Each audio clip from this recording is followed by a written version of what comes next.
when I went in Paris, I didn't know nobody there. I didn't have money. So I found a parking lot, who was my first home in Paris. But I was very happy at that time because even though I was sleeping in the parking lot, I was somewhere that I will have my fair share. If I work hard, I'm gonna deserve it. We had some guy who were showing us like where to go eat and all those stuff, but by noon I'm like, man, I'm done. I'm not.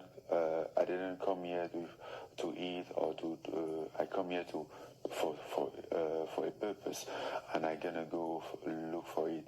So I decided to work in the street to find a boxing gym. Then when I found one, I went there and they gave me like prices and everything. I didn't have money, I couldn't afford it.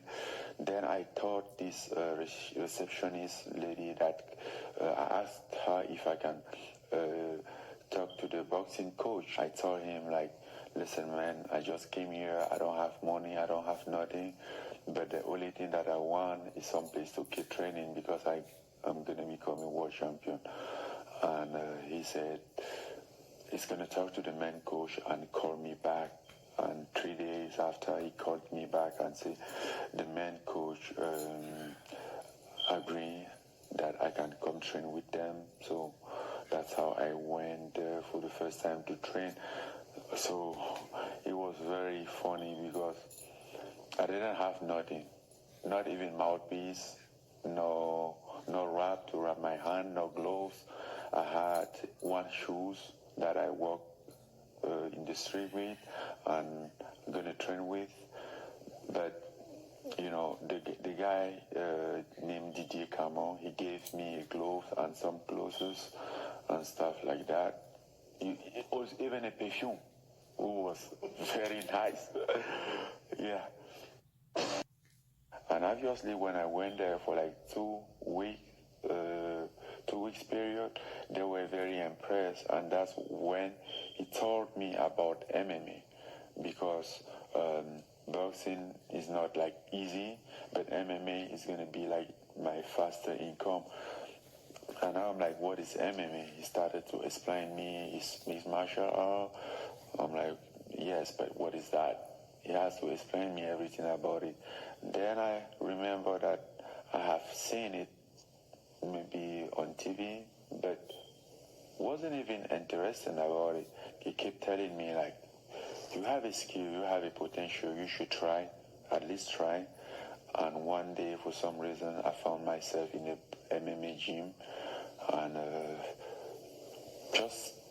was just trying, but keep doing boxing, and and then had a fight.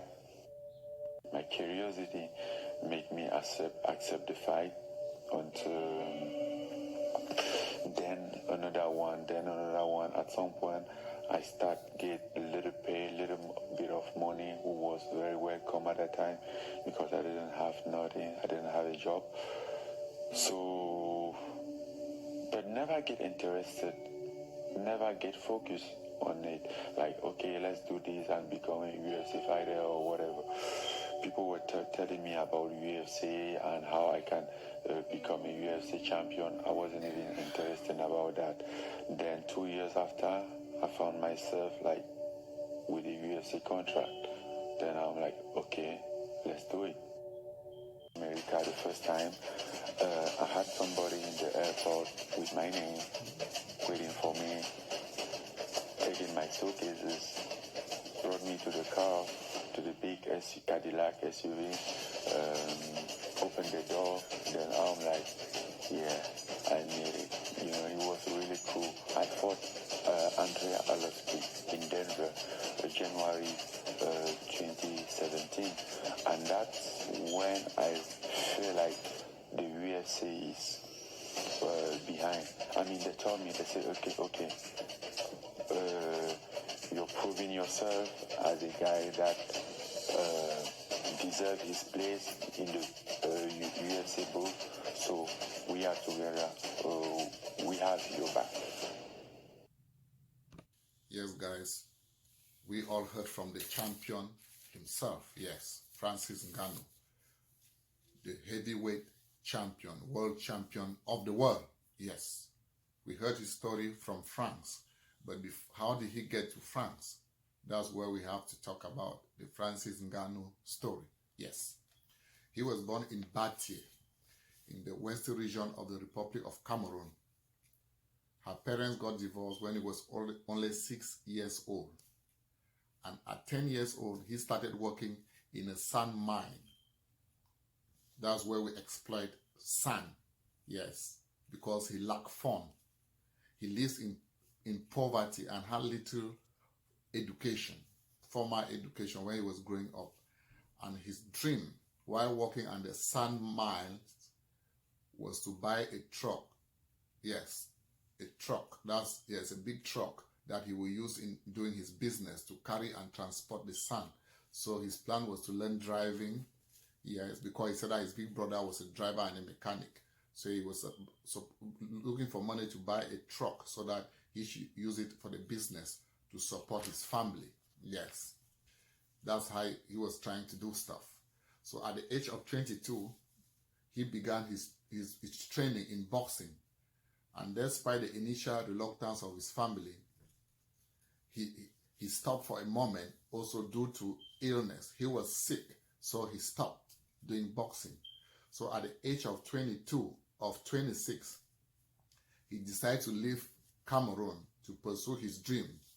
And for that reason, he took his own destiny in his hands by going through the illegal way into Morocco. Yes, into Morocco.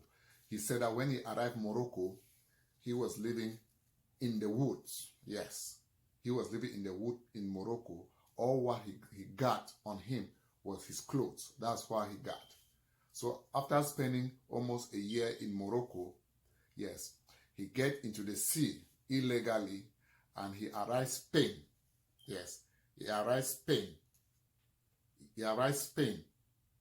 In Spain, he was arrested by the Homeland Security of the Spanish people for illegally entering Spain through the sea. And he was arrested and locked up. He was arrested and locked up for 2 months. So he was a prisoner, yes. When he was released from the prison in Spain, yes, that's where he started sleeping on the street, in the garages. He was a homeless man before. Then from Spain, he struggled now to get into France, Paris. When in Paris, he was sleeping on the streets. He was homeless. That's where he started explaining when he get into Paris. Yes, that's where he was talking about it. We heard from him.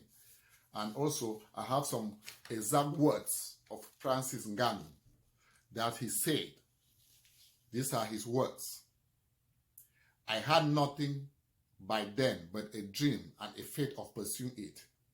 Some people will always tell you that it's too late, that you can't make it, that it's not meant for you, tell you that you are not worth it, or that you can't succeed without them, while their lives aren't an example of success. LOL. Those voices are always around the corner to make you quit your dream and maybe your destiny.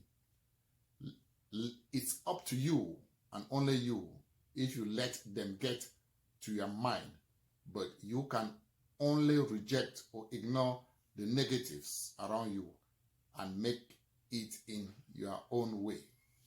Those are exactly the words of Francis Ngannou. Those are his words. Yes, you got that clear. So guys, never let anyone take your dreams and confidence from you or tell you you can't make it in life. Yes.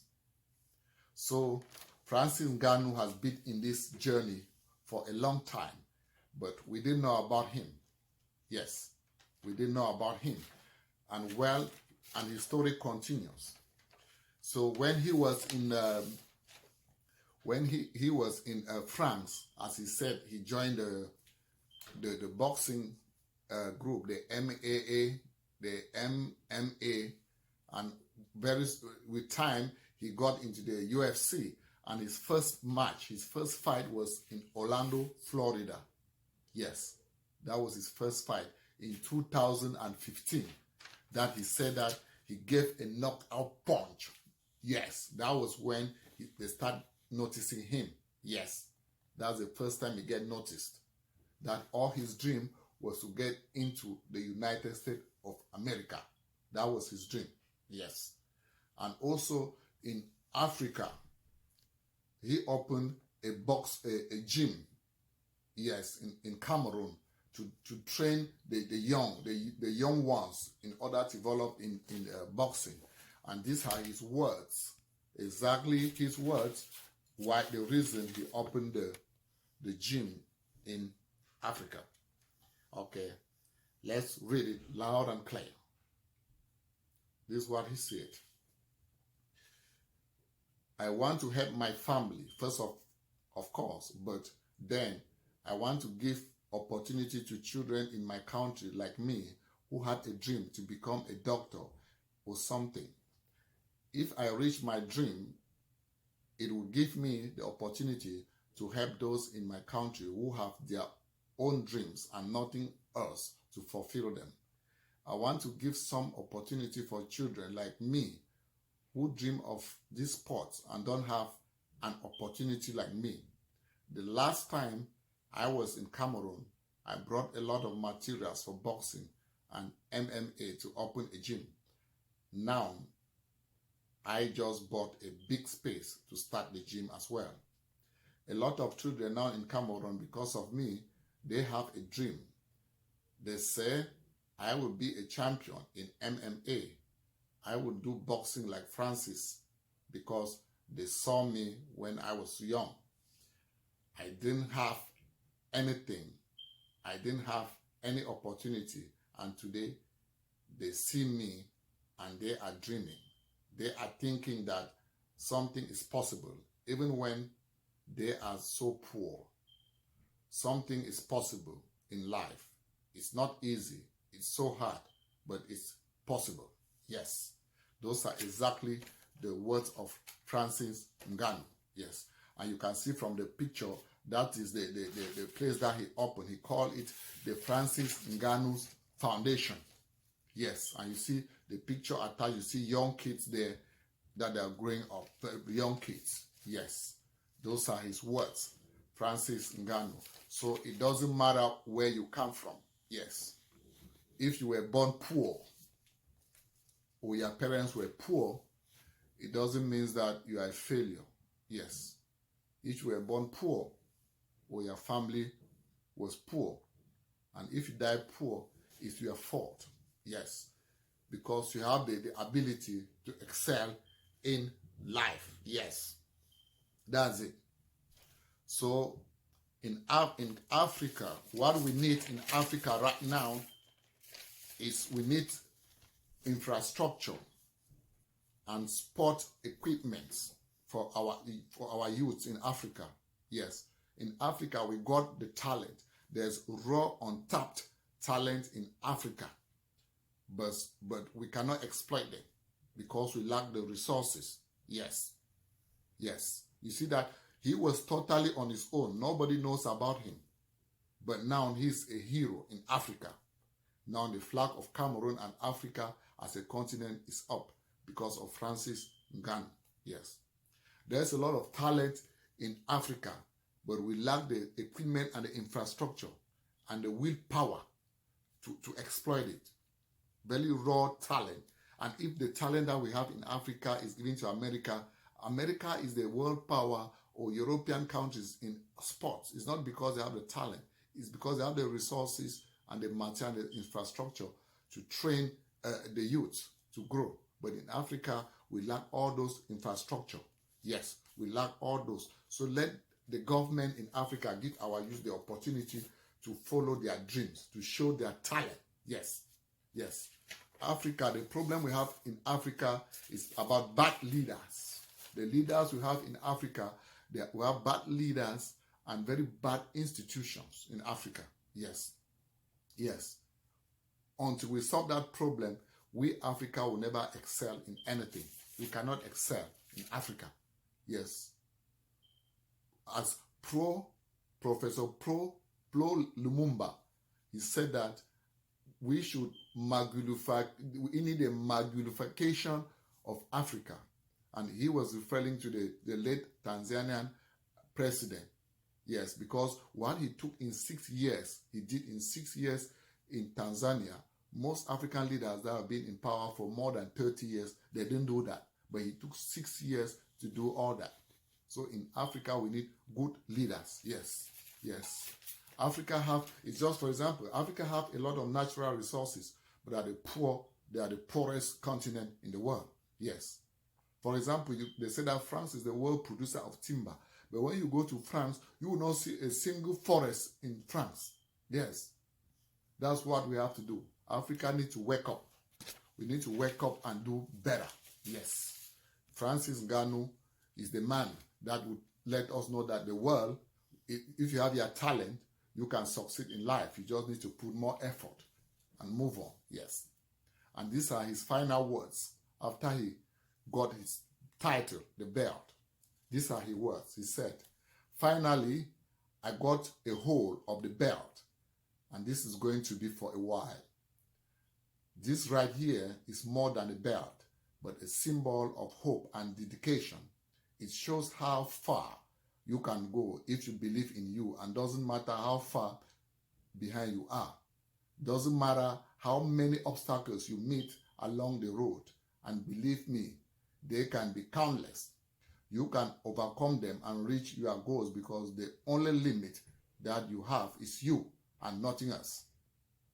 I want to thank you, all my families and fans, yes, from the bottom of my heart, for helping me carry this dream, even when I feel exhausted, for motivating me when I feel tired, and to push when I am stuck. We are all tired in this together. We are untied in this together, and you can't escape anymore." Those are the words of Francis Ngannou, the world champion. Yes. So, Africa, let's wake up. Let's tap our raw talent. We have the talent, and let's use it. It's right there. Yes. Africa need to do something, because we have youths there that they got the talent, but they cannot use the talent because they don't have the opportunity, as Francis Ngannou did by opening his gym to bring up our youths. So too do other countries in Africa need to do the same thing, because there's youths there, especially during the holidays. Yes, the youth need where they can go and show their talent and do stuff, because Africa, we are the future. Africa is a world power, if you like it or not. It's just that we have bad leaders. Yes, we have very bad leaders in Africa. That's why we are suffering right now. Yes, yes. There is no finish line, yes, in a race. You have to push to your limit, and then you run through it. That's it. That's what life is all about. Yes, this is Papa Dube GJ Mix, and that was a live story of Francis Ngannou, the world champion. Guys, don't give up. Push to your limit. Yes, let nobody tell you that you can't do it. You can do it. You can do it, no matter your background. No matter your background. And one of his dreams, the dream of Francis Ngannou, was to buy a truck to do his business. But after his first fight in 2015 in Orlando, Florida, he said he got some cash. He came back in 2016 and bought a truck. You can see the truck where his mother is standing by the truck, very happy. That's the truck he bought. He said that he was very happy that he achieved that, his dream, to buy that truck to do his business. And the guy is very simple. After all the championship that he won, he still came back and was still working in the sand mine, doing his sand work, and with his boys, like he's very honest, simple person. Yes. So, my guys, let nobody tell you can't do it.